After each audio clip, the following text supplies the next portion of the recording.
दोस्तों, ये सब हम जानते हैं कि सावन का महीना चल रहा है। ये महीना जितना महादेव का प्रिय होता है, उतना ही सुहागिन महिलाओं के लिए भी बहुत खास माना जाता है। सावन के महीने में हरियाली तीज और रक्षाबंधन जैसे पर्व आते हैं। इस महीने में नई नवेली दुल्हनें अपने मायके जाकर झूला झूलती हैं और 16 श्रृंगार करती हैं। आपने अक्सर सुना होगा कि हरियाली तीज वाले दिन महिलाओं को हरे रंग का श्रृंगार करने के लिए कहा जाता है। तो क्या आप इसका कारण जानते हैं कि आपको पता है कि हरियाली तीज का त्योहार सुहागिनों के लिए ही इतना खास क्यों माना जाता है और इस दिन का माता पार्वती और महादेव से आखिरकार संबंध क्या है? हरियाली तीज में हरी चूड़ियां और मेहंदी क्या महत्व रखती हैं और क्या हरियाली तीज वाले दिन महिलाएं अपने पति की लंबी उम्र के लिए व्रत करने के साथ उनके सौभाग्य के लिए भी कुछ खास उपाय कर सकती हैं? यदि आप नहीं जानते हैं तो ऐसे में हम आप लोगों को बताने वाले हैं कुछ खास जानकारी के बारे में, विशेष जानकारी, और बताएंगे कि हरियाली तीज का दिन महिलाओं और इनके सुहाग के लिए विशेष कैसे होता है। और जो महिलाएं इस दिन हरी चूड़ियां एक विशेष जगह पर बांध देती हैं, ऐसी महिलाओं का न केवल सुहाग हमेशा के लिए बना रहता है बल्कि उनकी मनोकामनाएं भी पूरी हो जाती हैं। तो अगर आप भी ये जानना चाहते हैं गुरुजी के बताए हुए उपाय के बारे में, तो वीडियो को आप शुरू से लेकर अंत तक देखें। दोस्तों, धार्मिक शास्त्र के अनुसार इस दिन पूजा पाठ के बाद जो पतिव्रता हरी चूड़ियां दान करती हैं, उनकी मनोकामना अवश्य से पूरी हो जाती है। वहीं अगर इस दिन आप इन पेड़ों पर हरी चूड़ियां बांध देती हैं तो आपका दुर्भाग्य सौभाग्य में बदलेगा।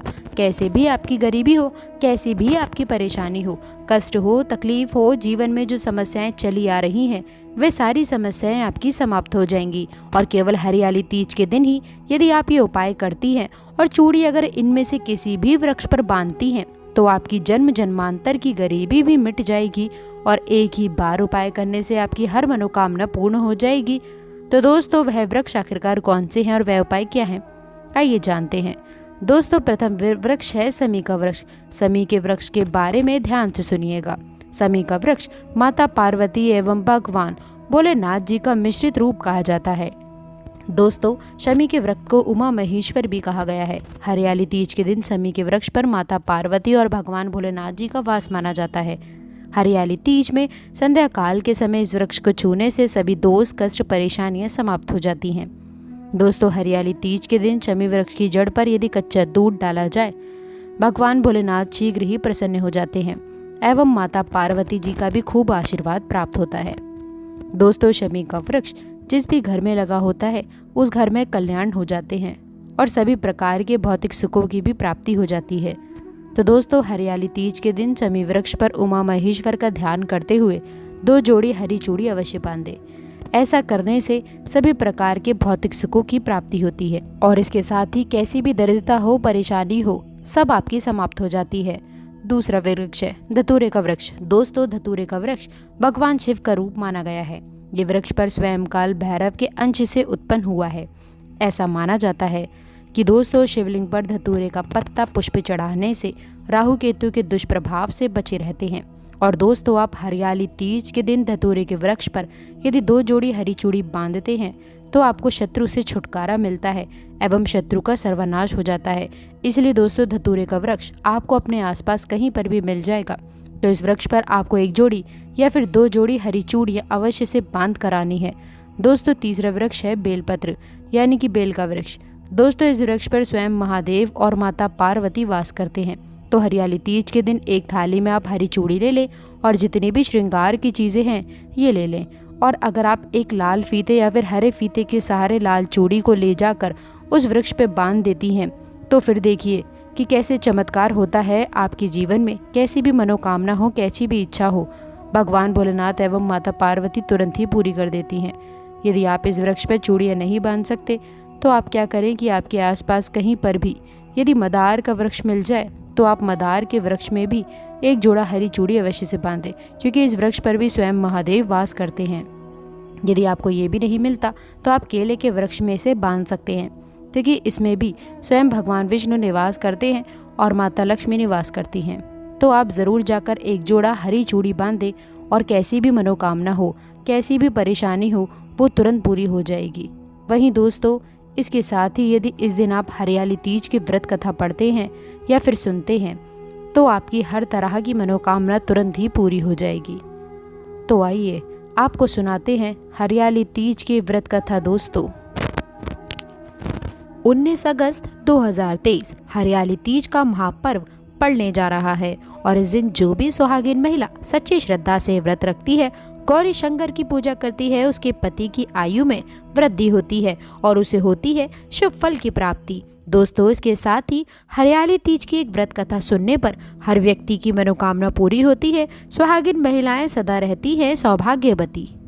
हरियाली तीज व्रत कथा के अनुसार शिवजी ने माता पार्वती को इस व्रत के बारे में विस्तार पूर्वक समझाया था।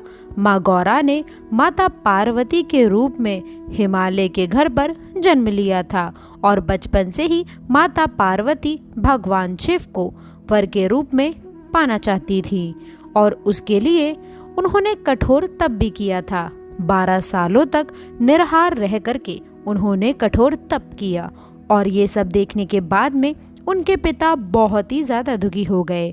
एक दिन नारद जी ने उनके पिता से आकर के कहा कि पार्वती के कठोर तप से प्रसन्न होने के बाद भगवान विष्णु आपकी पुत्री से विवाह करना चाहते हैं।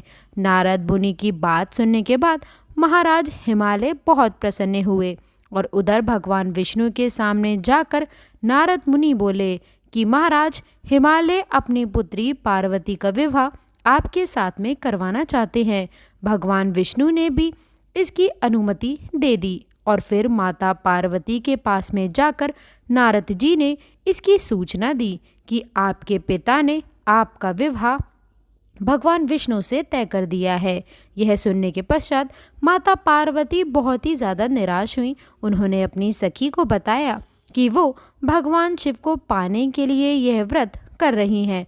माता पार्वती की इच्छा के अनुसार उनके पिता महाराज हिमालय की नज़रों से बचा करके उनकी सखियां माता पार्वती को घने सुनसान जंगल में स्थिर एक गुफा में छोड़ आई थीं और यहीं रहकर उन्होंने भगवान शिव को पति के रूप में पाने के लिए घोर तप शुरू कर दिया, जिसके लिए उन्होंने रेत से एक शिवलिंग की स्थापना कर दी और सहयोग से हस्त नक्षत्र में भाद्रपद शुक्ल तृतीया का वह दिन था जब माता पार्वती ने शिवलिंग की स्थापना की थी और इस दिन निर्जला उपवास भी रखते हुए उन्होंने रात्रि में जागरण भी किया था और उनके कठोर तप से ही भगवान शिव बेहद प्रसन्न हुए और माता पार्वती को उनकी मनोकामना पूर्ण होने का वरदान दिया और अगले दिन अपनी सखी के साथ में माता पार्वती ने व्रत का पारण किया और समस्त पूजा सामग्री को